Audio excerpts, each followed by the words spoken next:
I'm Kim Jagtiani. Welcome back to Daily Planet Goes to India. And I'm Jay Ingram. You know, to look at the Taj Mahal behind us, you'd never know that it was nearly 400 years old. But even older than the Taj is the ancient Indian practice of yoga. It's a mystic science, it's exercise to some it's a religion, it even is a way of life. That's true. In fact, yoga is thousands of years old, and everyone has always talked about its health benefits, but now scientists are making their own discoveries.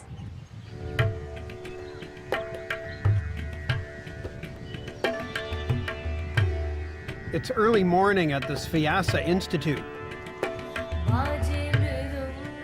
And this group is performing a set of moves recognized the world over.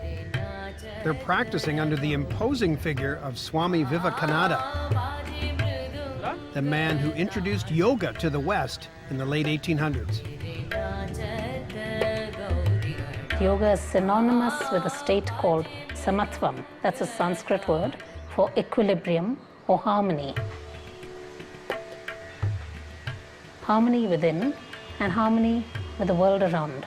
And if you take that even a little further, union with the universe.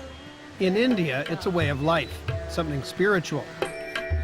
For people in other parts of the world, yoga's a fitness regime and stress buster. Whatever the motivation, so many people are doing it that doctors here want to know exactly what it does for the body. We track down what happens in the brain, what happens in the nervous system, what happens in our immune system, and the overall metabolic analysis, how it works. Over the years, Dr. H.R. Nagendra and his colleagues have seen some fascinating effects. In one study, they gave asthma sufferers a strict regimen of pranayama, or voluntarily regulated breathing, along with simple postures and meditation. In as little as 2 weeks, their breathing capacity improved. And what's more, if they stuck with it long term, there were surprising results. 4.5 years of follow-up showed that there was a reduction of 80% medication in the yoga group, while there was an increase of 30% in the medication in the control group. Yoga relaxes muscles and calms the nervous system, allowing the body's organs to function more effectively. It also reduces stress of all kinds. That's because we always respond the same way, no matter what the trauma. The heart rate goes up, the blood sugar level increases, the blood pressure goes up, and these are not good effects. Over time, yoga practitioners can learn to regulate their heart rate. These researchers found that when people had a light meter to guide them, they could modify their breathing enough to reduce their pulse rate by as many as 23 beats a minute after only a month of training. Even without the visual aid, people could drop it by 8 beats a minute. Yoga doesn't just help to manage stress, it can improve concentration, even through individual postures. In another study, 40 people performed the headstand with varying degrees of skill.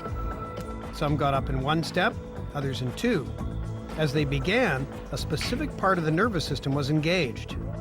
There is a sort of overdrive in the system, which is normally active when a person is faced with a stressor and has to cope by either fight or flight. The headstand helps to overcome that by increasing circulation to the brain and steadying the pulse.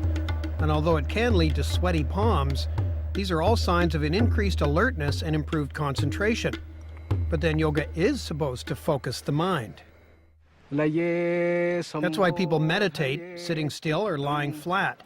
But many are restless and some fall asleep. So Dr. Nagendra is currently evaluating a modern-day solution based on an ancient yoga text. It says when the mind is going towards drowsiness, sleepiness, awaken it. When the mind becomes distracted, calm down the mind. Try to stay relaxed. Based on this, Dr. Nagendra designed something called cyclic meditation. It's a half-an-hour program, normally given, and gives very intense relaxation. Almost 3 times more rest than 6 hours of good sleep. Keep your eyes closed. Cyclic meditation combines periods of relaxation with simple yoga postures. People consumed 15% less oxygen when they followed this routine rather than just lying flat. That means they were more rested.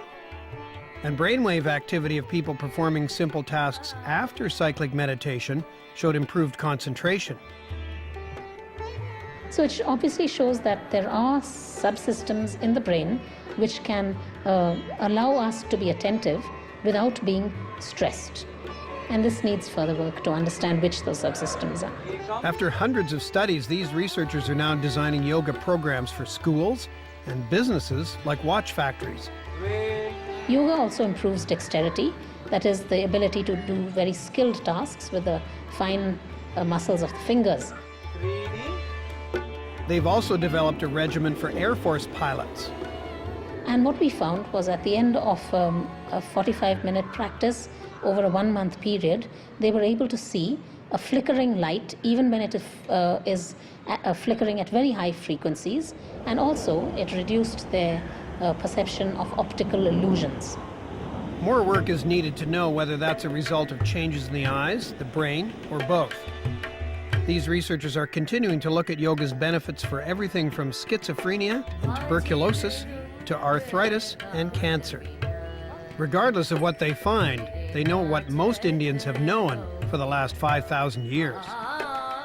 Yoga is a practice which can easily be incorporated into anyone's everyday routine. Yoga postures, there's the regulated breathing, there's meditation.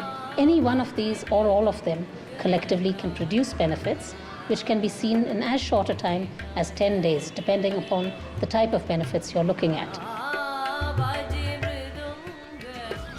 Later on in the program, we'll look at how a piece of India's train history is once again hitting the rails. Coming up next, India's space program jumps onto the world stage.